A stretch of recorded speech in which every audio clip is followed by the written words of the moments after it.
Hello friends, welcome to my channel. അപ്പോൾ നിങ്ങൾക്ക് ഈ ബാക്ക്ഗ്രൗണ്ട് കാണുമ്പോൾ തന്നെ മനസ്സിലായി കാണും ഏത് വീഡിയോ ആണ് ചെയ്യാൻ പോകുന്നുള്ളത്. അപ്പോൾ ഞാനും പതിയെ ഹോട്ട് വീൽസിൻ്റെ കളക്ഷനൊക്കെ തുടങ്ങിയിരുന്നു. ഞാൻ ഫസ്റ്റ് വീഡിയോ ഇട്ടപ്പോൾ അതിൻ്റെ നിങ്ങളുടെ റെസ്പോൺസ് കണ്ടപ്പോൾ മനസ്സിലായി ഹോട്ട് വീൽസൊക്കെ നിങ്ങളെ എത്രമാത്രം ഇൻഫ്ലുവൻസ് ചെയ്യുന്നുണ്ട്, അല്ലെങ്കിൽ അതിന് എത്ര ആരാധകർ ഇടുന്നു. അങ്ങനെ ഞാനും പതിയെ ഹോട്ട് വീൽസിൻ്റെ കളക്ഷൻ തുടങ്ങി. അപ്പോൾ ടോട്ടലി എൻ്റെ ഒരു 6 പീസേ ഇപ്പോൾ ഇരിപ്പുള്ളൂ. അതിൽ ഈ 4 പീസിൻ്റെ കാർഡ് ആക്ച്വലി എൻ്റെ കയ്യിലുള്ളൂ. ബാക്കിയെല്ലാം ഞാൻ കാർഡ് അൺബോക്സ് ചെയ്ത് കളഞ്ഞു. അപ്പോൾ ഞാനിങ്ങനെ കാർഡിനകത്ത് സൂക്ഷിക്കാറൊന്നുമില്ല. കാർഡ് പൊട്ടി ഞാൻ വെളിയിൽ കളയും. അത് ഏത് വണ്ടിയാണെങ്കിലും കളയും. എന്നാലുള്ള എനിക്ക് ആ വണ്ടിയുടെ ഒരു ഫീല് കിട്ടത്തുള്ളൂ പുറത്തെടുത്താൽ. അപ്പോൾ ഇതാണ് ട്രയംഫിൻ്റെ ടൈഗർ ഹണ്ടർ എന്ന് പറഞ്ഞൊരു മോഡൽ. അപ്പോൾ ഇതിൻ്റെ ഞാനൊരു ഷോർട്സ് ഇട്ടിരുന്നു ഓൾറെഡി. പിന്നെ നമ്മൾ മേടിച്ചൊരു വണ്ടിയാണ് ഷെവർലെറ്റിൻ്റെ C10 എന്ന് പറയുന്നൊരു മോഡൽ. പിന്നെ എൻ്റെ കയ്യിലിരിക്കുന്നത് ഡോഡ്ജിൻ്റെ ഒരു വാനാണ്. ഇത് അത്യാവശ്യം നല്ല ഡീറ്റെയിൽ ഉള്ളൊരു വണ്ടിയാണ് കേട്ടോ. ഞാൻ വണ്ടിയെല്ലാം ഇപ്പോൾ കാണിച്ചു തരാം, അല്ല കാർഡ് മാത്രം കാണിക്കാൻ വന്നതല്ല. പിന്നെ നമ്മുടെ ബംബ്ലിബിയുടെ സ്വന്തം ആ ഒരു വണ്ടി ഉണ്ടല്ലോ, ബീറ്റിൽ. അപ്പോൾ ഇതിൻ്റെ 2 വലിയ വണ്ടി എൻ്റെ ഇരിപ്പുണ്ട്. ഹോട്ട് വീൽസിൻ്റെ ഒന്നും എൻ്റെ ഇല്ലായിരുന്നു. അപ്പോൾ ഇതാണ് ഒരെണ്ണം. അപ്പോൾ ഞാൻ മൊത്തം കാണിച്ചു തരാം എൻ്റെ ഇരിക്കുന്ന കളക്ഷൻസ്. സോ ഇതാണ് ഞാൻ ഫസ്റ്റ് മേടിച്ച ഹോട്ട് വീൽസിൻ്റെ ഒരു മോഡൽ, ഡോഡ്ജിൻ്റെ ഒരു കസ്റ്റം മെയ്ഡ് ഐറ്റമാണ്. ഇത് ഞാൻ ഹോട്ട് വീൽ മേടിക്കാൻ വേണ്ടി മേടിച്ചതൊന്നുമല്ല, വെറുതെ ഒരു കടയിൽ കണ്ടപ്പോഴത്തേക്കിനും ഒരു കൗതുകം തോന്നി മേടിച്ചാണ് ഈ ഒരു കസ്റ്റം മെയ്ഡ് ഐറ്റത്തോട്. സോ അതിൻ്റെ കൂടെ തന്നെ ഞാൻ മേടിച്ച മറ്റൊരു വണ്ടിയാണ് വോക്സ്വാഗൻ്റെ ഈ ഒരു ബസ്. ഇത് അത്യാവശ്യം നല്ല ഡീറ്റെയിലൊക്കെ ചെയ്തിട്ടുള്ളൊരു വണ്ടിയാണ്. ഇതൊരു കസ്റ്റം മെയ്ഡ് ഐറ്റമാണ്. ഇതുണ്ടോ, കണ്ടു കഴിഞ്ഞാൽ നല്ല മോഡിഫിക്കേഷനൊക്കെ ചെയ്ത ഒരു സെറ്റപ്പ് ഐറ്റമാണ്. ഇതും കൊള്ളാം, കാണാൻ നല്ല രസമുണ്ട്. പിന്നെ ഈ ഇടയ്ക്ക് ഞാൻ നമ്മുടെ കോട്ടയം ലുലു വെച്ച് മേടിച്ചൊരു വണ്ടിയാണിത്.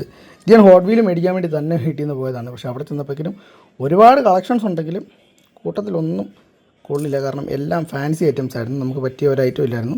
പിന്നെ അതിൻ്റെ കൂട്ടത്തിൽ തമ്മിൽ ഭേദം നോക്കി മേടിച്ച ഒരു വണ്ടിയാണിത്, ടൈഗർ ഹണ്ടർ എന്ന് പറയുന്ന ട്രയംഫിൻ്റെ. പിന്നെ ഈ ഇടയ്ക്ക് ലേറ്റസ്റ്റ് ആയിട്ട് മേടിച്ച വണ്ടിയാണ് ഈ കാണുന്ന ഷെവർലെറ്റിൻ്റെ C10. അപ്പോൾ ഈ ഒരു വണ്ടി എടുക്കാനുള്ള കാരണം ഒന്ന്, ഇതിൻ്റെ ഈ കളർ കോമ്പിനേഷൻ എനിക്ക് ഭയങ്കരമായിട്ട് ഇഷ്ടപ്പെട്ടു. പിന്നെ അത്യാവശ്യം നല്ല രസമുണ്ട് കാണാനായിട്ട്.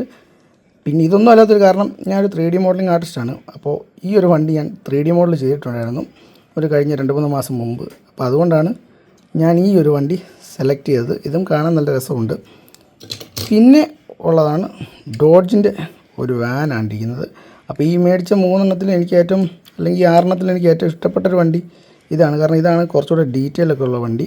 അപ്പോൾ ഞാൻ ബേസിക്കലി അങ്ങനെ ഹോട്ട് വീലൊന്നും കളക്ട് ചെയ്യാറില്ല, ഞാൻ കുറച്ച് വലിയ വണ്ടികളാണ് നോക്കാറുള്ളത്. പക്ഷേ ഇത് മേടിച്ച് കഴിഞ്ഞപ്പോൾ കുറച്ചുകൂടെ എന്താ പറയുക, ഇൻട്രസ്റ്റ് തോന്നി. ഇത്രയും ചെറിയ വണ്ടിയൊക്കെ നമ്മുടെ ഉണ്ടോ, കൈക്കകത്തിരിക്കാനുള്ള പരിപാടിയേ ഉള്ളൂ ഹോട്ട് വീൽസിനൊക്കെ. അതാണ് ഇതെന്ത് ഇവിടെ നോക്കി കഴിഞ്ഞാൽ ചാൻ എന്ന് പറഞ്ഞിട്ട് കൊടുത്തിട്ടുണ്ട്, ജോഗി, HW റേസിങ്. പിന്നെ ഇവിടെ ചെറുതായിട്ട് മൈന്യൂട്ടായിട്ട് ഹോട്ട് വീൽസിൻ്റെ ഒക്കെ ഒരു ബാഡ്ജിങ് കൊടുത്തിട്ടുണ്ട്.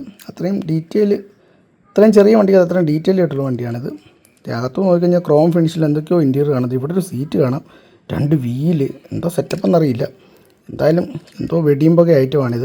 അപ്പോൾ ഇതൊക്കെ അറിയാവുന്നവർ കമൻറ്റ് ചെയ്യും കേട്ടോ, കാരണം ഞാൻ ഹോട്ട് വീലൊക്കെ ആദ്യമായിട്ടാണ് കളക്ട് ചെയ്യുന്നത്. പിന്നെ നമ്മുടെ കയ്യിലിരിക്കുന്ന വണ്ടിയാണ് നമ്മുടെ സ്വന്തം ട്രാൻസ്ഫോമേഴ്സിലെ ബംബ്ലിബി. ഇത് ബംബ്ലിബി ആയതുകൊണ്ടാണെന്ന് തോന്നുന്നു ഈ ഒരു കളർ ഷെയ്ഡിൽ മാത്രമേ ഞാനിത് കണ്ടിട്ടുള്ളൂ. ഇത് മേടിച്ചവരുടെ കയ്യിലും ഈ ഒരു കളറിലെ വണ്ടി ഇരിപ്പുള്ളൂ. ബാക്കി ബ്ലാക്കോ വൈറ്റോ അങ്ങനെ ഒന്നുമില്ല. ഞാൻ വേറെ ഏതെങ്കിലും ഷെയ്ഡ് നോക്കി മേടിക്കാൻ വേണ്ടി പോയതാണ്. കഷ്ടകാലത്തിന് ഈ ഒരു 3 പീസേ അവിടെ ഉള്ളായിരുന്നു, ബാക്കിയെല്ലാം ഫാൻസി ഐറ്റംസാണ്. പിന്നെ ഒരു ബാർബി എഡിഷൻ കിടപ്പുണ്ടായിരുന്നു, അതൊരു പിങ്ക് ഐറ്റം, അതുകൊണ്ട് ഞാൻ അത് എടുത്തില്ല. അപ്പം ഈ ഇരിക്കുന്ന ഇത്രയുമാണ് എൻ്റെ ഹോട്ട് വീൽസിൻ്റെ കളക്ഷൻസ്. മൊത്തമില്ല. അപ്പോൾ ഈ ഇരിക്കുന്ന ഇത്രയാണ് എൻ്റെ ഹോട്ട് വീൽസിൻ്റെ കളക്ഷൻസ്. ഈ ഇരിക്കുന്ന 6 എണ്ണം. ഈ ഇരിക്കുന്ന 2 എണ്ണം ഞാൻ ഓൾറെഡി വീഡിയോ ചെയ്തതാണ്. ഇത് ഹോട്ട് വീൽസും അല്ല, ഒന്നുമല്ല, ഇതിൻ്റെ പേര് ഞാൻ മറന്നുപോയി. പക്ഷേ ഇതിന് ഹോട്ട് വീലിനെ വെച്ച് നോക്കി കഴിഞ്ഞാൽ ഇതിൻ്റെ സസ്പെൻഷനുണ്ട്, ഇത് ഞാൻ ഓൾറെഡി വീഡിയോ ചെയ്തതാണ്. പിന്നെ ഇരിക്കുന്നത് 1, 2, 3, 4, 5, 6. ഇതാണ് എൻ്റെ ഹോട്ട് വീലിൻ്റെ കളക്ഷൻസ്. ഇവരെല്ലാം വെക്കുന്ന പോലെ ഇവനെ വെക്കാൻ പറ്റത്തില്ല. ഇവനെ വെച്ച് കഴിഞ്ഞാൽ ഇവനിങ്ങനെ ടിങ് പെട്ടെന്ന് താഴെ പോവും.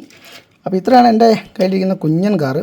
അപ്പോൾ ഞാൻ പതിയെ തുടങ്ങിയതുള്ളൂ ഹോട്ട് വീൽസിൻ്റെ കളക്ഷൻസ്. അപ്പോൾ ഇനി ഹോട്ട് വീൽസിൻ്റെ വീഡിയോസും കാറൊക്കെ മേടിക്കണമെന്നുണ്ടെങ്കിൽ നിങ്ങൾ ജസ്റ്റ് ഒന്ന് കമൻറ്റ് ചെയ്യുക. നിങ്ങൾ പറയുന്ന വണ്ടികളൊക്കെ മേടിക്കാൻ ശ്രമിക്കുന്നതാണ്. ഇതിൻ്റെ അവൈലബിലിറ്റി നിങ്ങൾക്ക് എല്ലാവർക്കും അറിയാവുന്നതാണ്, കിട്ടാൻ ഭയങ്കര പാടാണ്. ഞാൻ ഈ മേടിച്ച ഈ 3 കാറും മേടിച്ച കടയിൽ തന്നെ ചെന്നപ്പോൾ അവർ പറഞ്ഞു, മുന്നേ അത് കൊണ്ട് ഇട്ടതേ ഞങ്ങൾക്ക് ഓർമ്മയുള്ളൂ, അപ്പോഴേക്കും എവിടെ നിന്നൊക്കെയോ ആൾക്കാർ വന്ന് മൊത്തം തൂത്തുവാരിക്കൊണ്ട് പോയെന്ന് പറഞ്ഞു. അപ്പോൾ ഇത് കിട്ടാനും അതുപോലെ പാടാണ്. പിന്നെ നിങ്ങൾ മാക്സ് ബോസിൻ്റെ വണ്ടിയൊക്കെ ഇടാൻ പറയുന്നുണ്ട്, എല്ലാം പുറകെ വരുന്നതാണ്. പിന്നെ 911 കാര്യവും നിങ്ങൾ പറഞ്ഞു, അതും ഉടൻ തന്നെ എൻ്റെ വീഡിയോ വരുന്നതാണ്. അപ്പോൾ നെക്സ്റ്റ് ഒരു വീഡിയോയിൽ കാണാം. അപ്പോൾ ഈ വീഡിയോ ഇഷ്ടമാണെങ്കിൽ നിങ്ങൾ ലൈക്ക് ചെയ്യുക, ഷെയർ ചെയ്യുക, സബ്സ്ക്രൈബ് ചെയ്യുക. അടുത്തായിട്ട് ഏത് വീഡിയോ വേണമെന്ന് വെച്ചാൽ നിങ്ങൾ ജസ്റ്റ് കമൻറ്റ് ചെയ്യുക. മാച്ച് ബോക്സിൻ്റെ കാര്യം നിങ്ങളൊക്കെ പറയുന്നുണ്ടായിരുന്നു, പിന്നെ 911 കാര്യം പറയുന്നുണ്ട്. എല്ലാ വീഡിയോസും പുറകെ വരുന്നുണ്ട്. അപ്പോൾ ഈ വീഡിയോ ഇഷ്ടപ്പെട്ടെന്ന് വിചാരിക്കുന്നു. നെക്സ്റ്റ് ഒരു വീഡിയോ ആയിട്ട് കാണാം. അതുവരെ എല്ലാവർക്കും ബായ്.